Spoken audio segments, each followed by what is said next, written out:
I tell you something. Thank you. I tell you something. I've come to realize that, truly speaking, we came naked. And everybody will leave this world naked. Never forget what I'm telling you. You came here naked. You didn't come with your Rolex watches and with all your nice perfumes, your Louis Vuitton bags and shoes, my daughters, and all the good things. You didn't come with them. I've never been to a funeral when I saw anybody being buried with gold and diamonds, their beautiful, nice cars, their reputation, they have PhD certificates. Nobody goes with that. You came naked, you will leave here naked. Never forget that. As long as you live, never forget that irrespective of the color of your skin or where you stand in society or the goals and the things you achieve or accomplish in life, none of them will go with you. And hear me, none of them will give you eternal reward.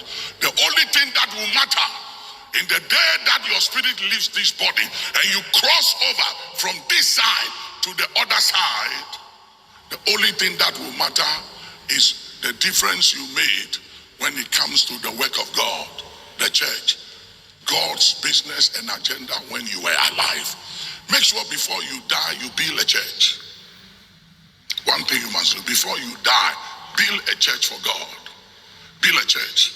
That when people pass, they can say that once upon a time, one lived, someone by your name lived, and you build a church for the next generation.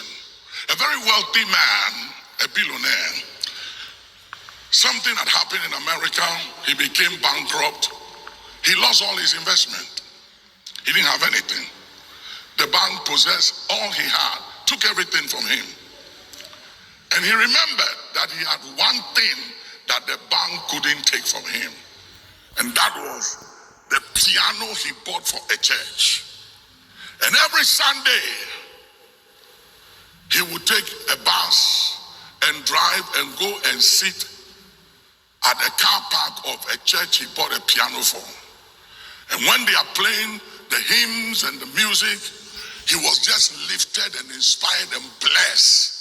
Then one day a friend saw him and said, I've been observing you. Every Sunday I see you come here. You don't come in. Say, what are you doing here? Why don't you come in?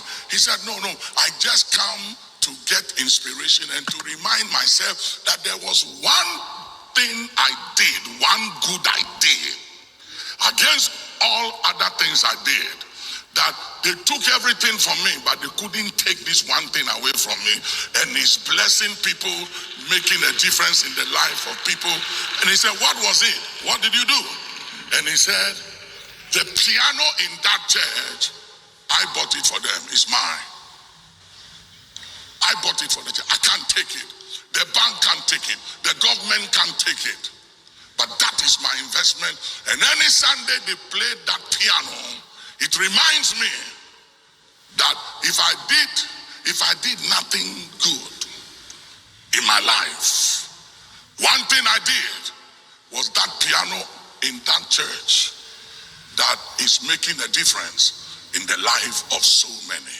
And anytime a child is dedicated, anytime anybody celebrates their birthday, anytime there is a funeral and a passing away, anytime there is a gathering in this church, whenever a song is lifted and anyone touches the key of that piano, my memory comes out that once upon a time, I did good. I made a difference in the life of humanity. It is believed, ladies and gentlemen, that the greatest legacy of a man and a woman has nothing to do with the houses we acquire, the buildings, the PhDs, and all the things we accomplish in life, and all that we leave behind to our children and grandchildren when we do nothing for God and the house of God all our lives.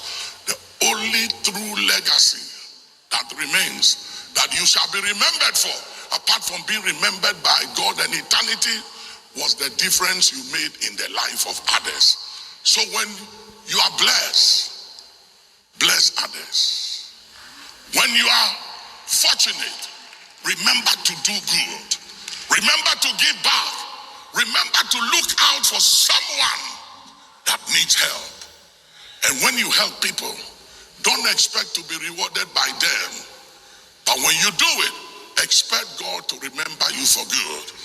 Because if you're expecting men to reward you for the good you do, you will stop doing good. But I refuse to allow anybody's meanness, anyone's selfishness or greed or disrespect for God and humanity to change me from who I am. I have a heart of caring, helping, blessing people, making a difference in the life of others. That is who I am. And I refuse to let your meanness change me from whom I am to become something else. I choose to do right by you, even when you betray and hurt and offend me, because that is who I am, and you cannot change me. Don't let mean people in your society change you. Don't let the wrong people do to you cause you to become something else from who you are. Be who you are and expect God to be your exceeding great reward. And it's just a matter of time. God will make a difference between you and them, and they will know that it is better to do right by others than to do evil by others. Put your hands together. Give God praise.